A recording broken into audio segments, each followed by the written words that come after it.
مقابل تحية واجبة لنجوم أتلتيكو مدريد في هذه الأمسية. نستمع مع حضراتكم لهذه الأجواء.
قدم أتلتيكو مدريد ودييجو سيميوني كل شيء في فنون كرة القدم اليوم، واستحق هذا الفوز بهذه النتيجة العريضة.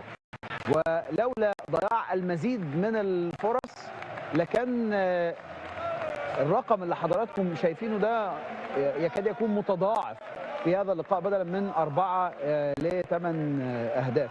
هذه هي الحقيقة، وهذه هي كرة القدم التي أعطت اليوم ظهرها لبرشلونة، بينما منحت أتلتيكو مدريد هذا الفوز المستحق.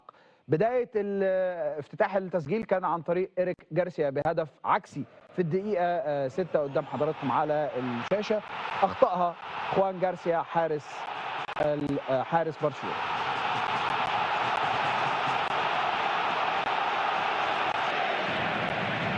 ثم في الدقيقة 15 تمكن جريزمان من تسجيل الهدف الثاني، بعدما تمكن أتلتيكو مدريد من مداورة الكرة في أكثر من مكان في أكثر من مركز، حتى وصلت الكرة سهلة جدا لجريزمان وضعها على يمين خوان جارسيا.